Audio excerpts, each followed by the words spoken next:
The geopolitics of South Asia is a constantly shifting landscape, influenced by deep historical wounds, unresolved borders, cross-border militancy, and the aspirations of regional powers. At the heart of this triangle lies the relationship between India, Pakistan, and Afghanistan. For decades, Afghanistan was considered Pakistan's strategic backyard, a nation whose policies were to be influenced, if not dictated, by Islamabad. Yet, as history has often shown, allies can quickly turn into adversaries. Today, Pakistan finds itself in an uncomfortable position. Its once reliable partners in Kabul, the Taliban, are asserting independence, challenging Islamabad's control, and even directly confronting it militarily. This rift between Pakistan and Afghanistan is deepening at a time when Pakistan faces political, economic, and security crises at home. Meanwhile, India, historically cautious in its engagement with Afghanistan, sees an opening to reassert influence.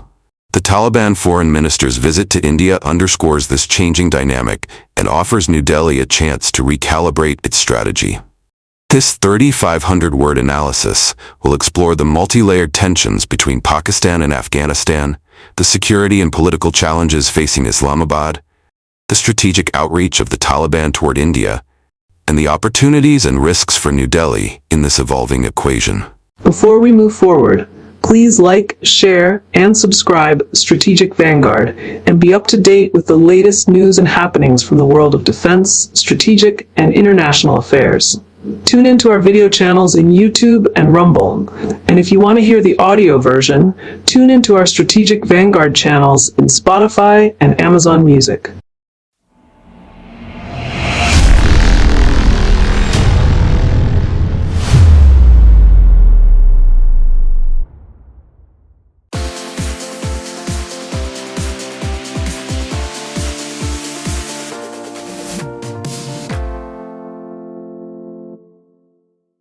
The relationship between Afghanistan and Pakistan has never been simple.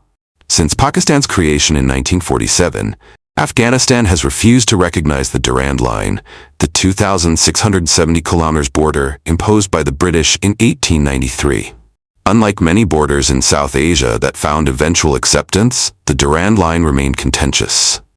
For successive Afghan governments, including monarchies, republics, communist regimes, and the Taliban's earlier rule in the 1990s, this line symbolized colonial injustice. Pakistan, however, treats it as an international boundary. To secure it, Islamabad began fencing the Durand Line after 2001, completing most of it by 2022. The Taliban, much like their predecessors, reject the legitimacy of this border, considering it an artificial line that divides Pashtun tribes and families. As a result, clashes between Afghan Taliban forces and Pakistani security personnel have become increasingly frequent. Mortar fire, small arms skirmishes, and cross-border raids are no longer exceptional incidents. They represent a recurring pattern of hostility. This dispute is more than just a border issue. It is a question of sovereignty, legitimacy, and national identity. For Pakistan, the Durand Line is about securing its frontier. For the Taliban, it is about asserting Afghan independence, even if that comes at the cost of alienating Islamabad.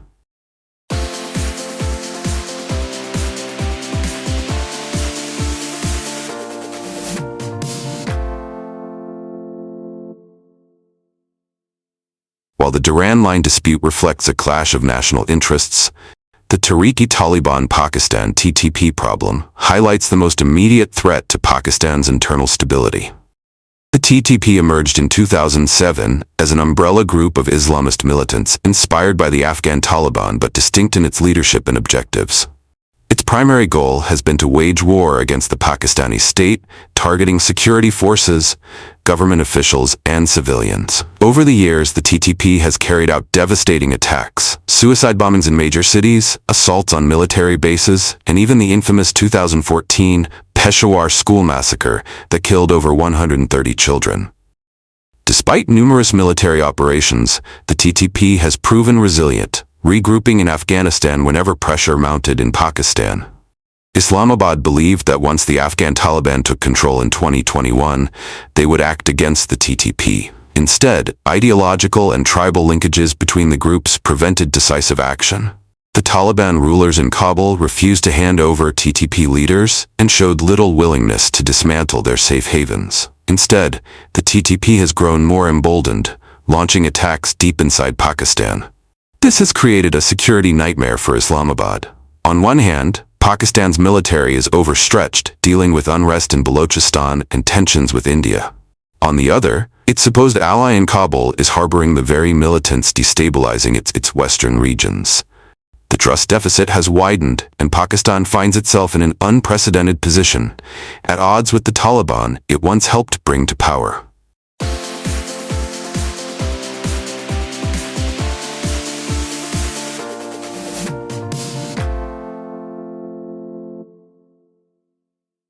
Another major source of tension is the refugee issue.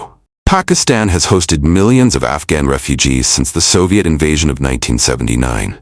While many returned home after 2001, an estimated 3.7 million still remain in Pakistan, many of them undocumented.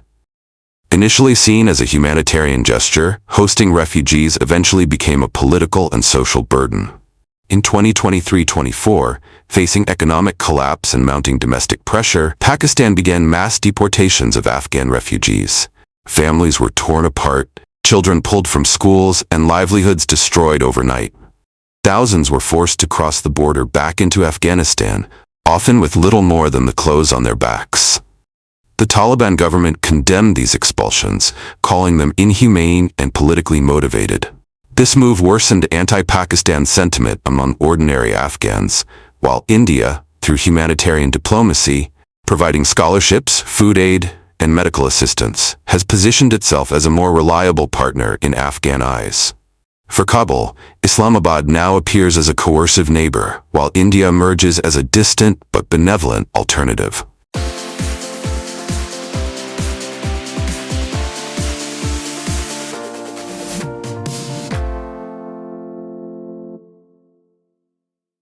Pakistan's ability to manage external tensions is deeply compromised by its internal crises.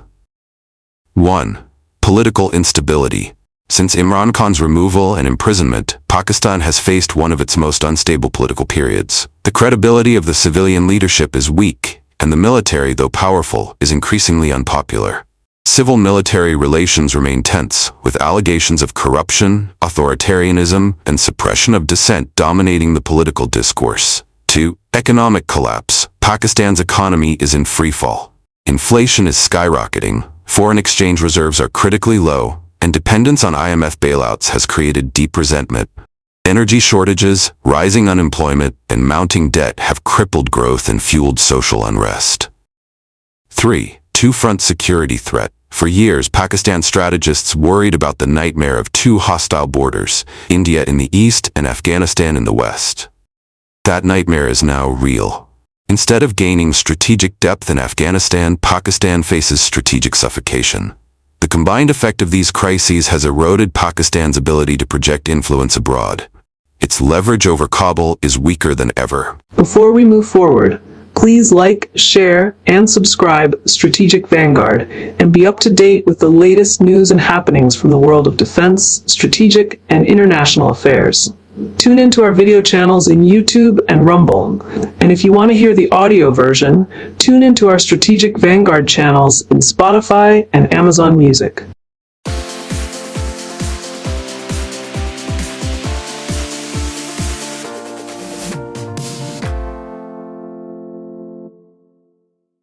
Amid this backdrop, the Taliban's pragmatic outreach to India becomes especially significant.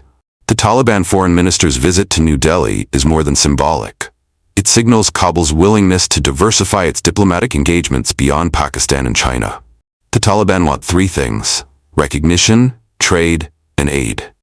While full diplomatic recognition may still be far off, India has extended humanitarian support, food supplies, medical aid, and scholarships for Afghan students.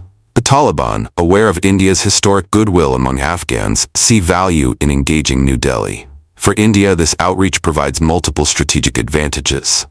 Counterterrorism, ensuring Afghan soil is not used by groups like Jaish-e-Mohammed or Lashkar-e-Taiba. Regional connectivity, using Afghanistan as a transit to access Central Asia and energy routes. Soft power. building goodwill through education, healthcare, and humanitarian programs. Strategic balancing, preventing Pakistan and China from monopolizing influence in Afghanistan.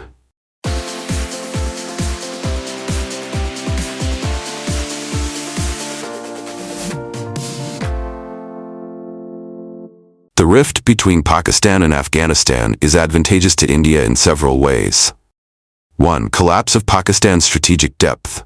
Islamabad's dream of controlling Kabul as a backyard for influence against India has collapsed. Instead, Afghanistan is asserting independence.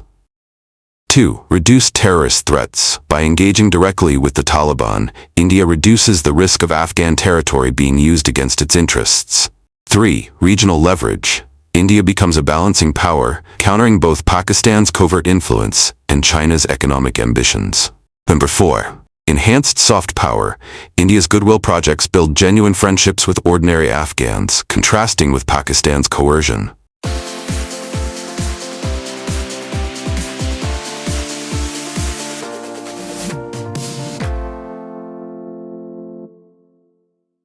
Despite these opportunities, India must tread cautiously. Taliban factionalism. Not all Taliban factions are friendly. Some remain closely tied to Pakistan and extremist networks. China's growing role. Beijing's investments in Afghan mining and infrastructure could overshadow India's cautious engagement. Western hesitancy. Engaging too closely with the Taliban could draw criticism from Western allies. Security risks. Without clear guarantees, Afghan soil could still be used by terror groups.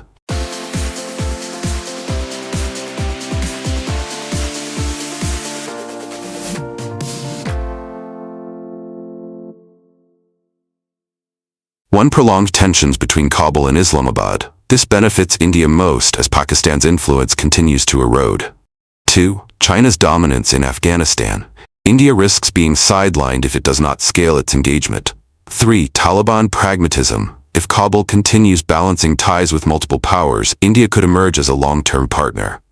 Pakistan's relationship with Afghanistan is unraveling. The Durand Line dispute, TTP sanctuaries, and refugee expulsions have soured ties to unprecedented levels. Pakistan, once the Taliban's closest ally, is now seen as a coercive and untrustworthy neighbor. At the same time, the Taliban's outreach to India signals a new phase in South Asian geopolitics. For India, this is not merely an opportunity, but a historic opening.